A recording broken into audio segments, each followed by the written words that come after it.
In honor of Carolyn Rodgers, please welcome presenter Angela Jackson.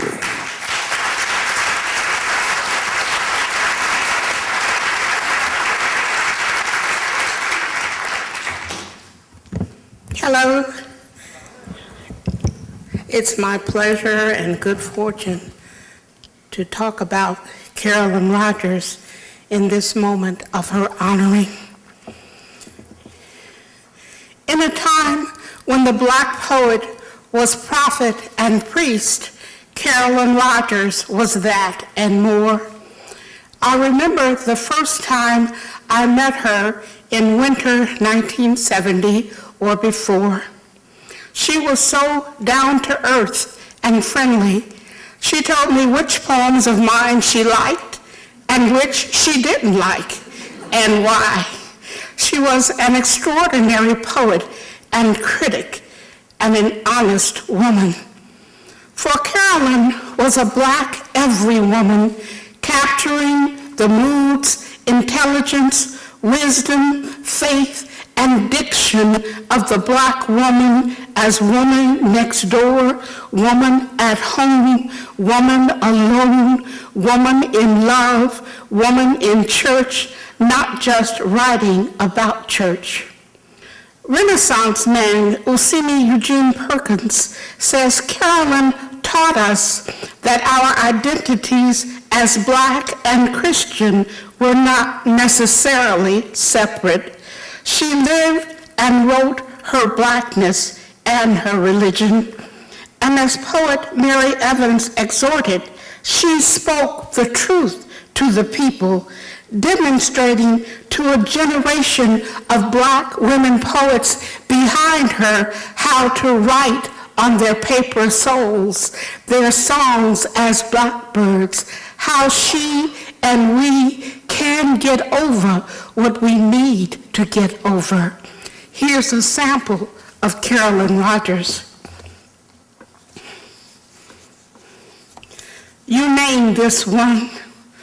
Let a revolution come, a state of peace is not known to me anyway, since I grew around in Chi-Town where Howlin' Wolf howled in the tavern on 47th Street and Muddy Waters made us cry the salty nigger blues, where Pee Wee cut Larnell for messing with his sister and blood baptized the street at least twice every week, and Judy got kicked out of grammar school for being pregnant and died trying to ungrow the seed. We was all up in there and just living was guerrilla warfare. Yeah, let a revolution come. Couldn't be no action like what I done already seen.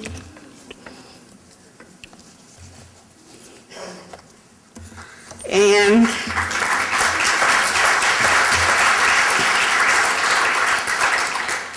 now, ain't that love? Who could understand that when I'm near him, I am a skinny, dumb, knock-kneed lackey drooling on the words of my Maharaja, or whatever they call them in those jive textbooks.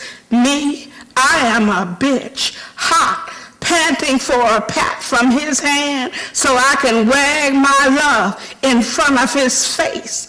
A princess Black, dopey with lust, waiting for the kiss of action from my prince. I know that this whole scene is not cool, but it's real, so alive. Dig it. Sometimes we be so close, I can cop his pulse and think it's my heart that I hear in my ears. Now ain't that love?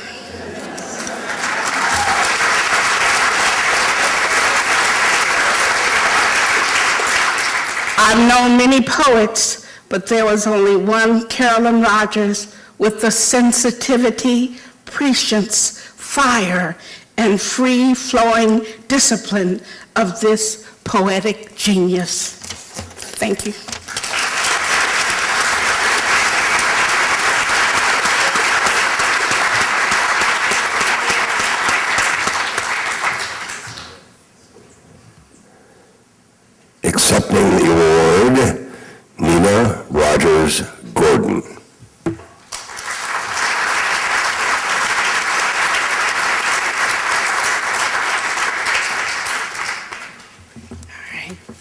Thank you. Thank you. Angela, following you is not an easy act. I am Carolyn Rodgers' older sister.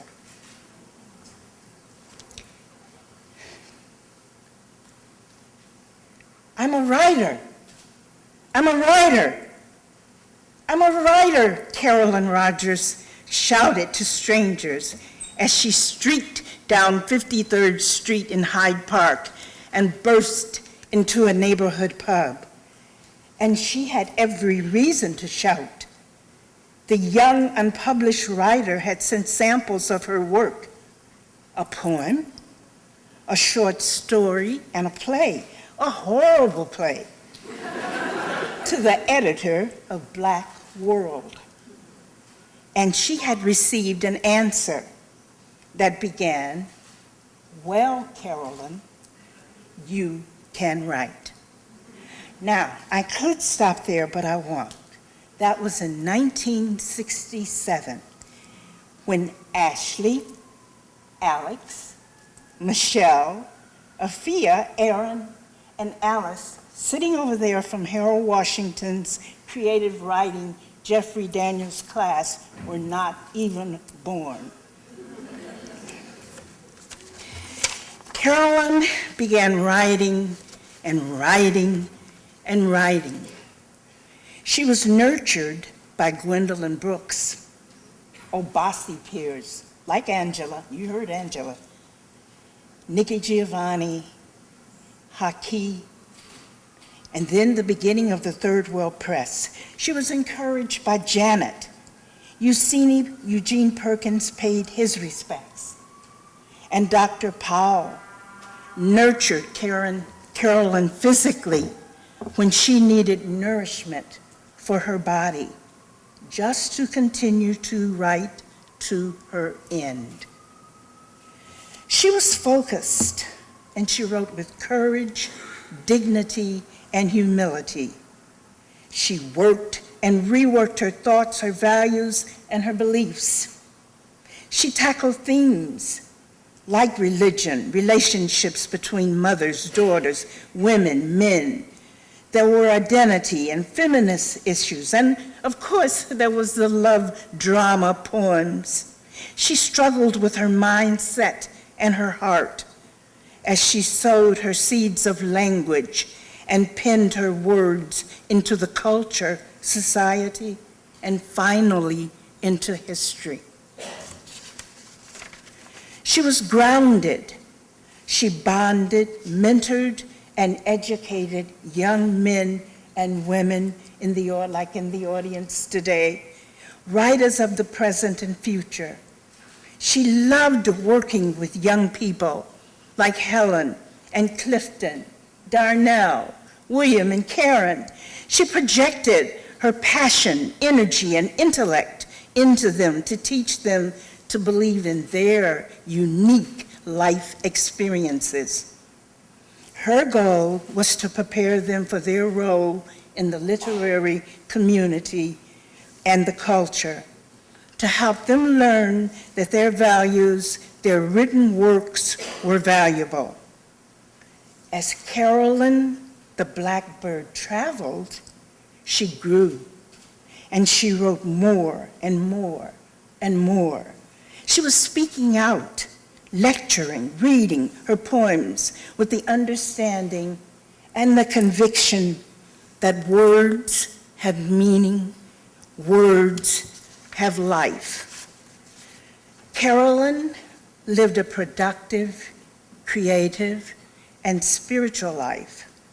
She met her challenges head on. Woman, Black, writer, poet, playwright.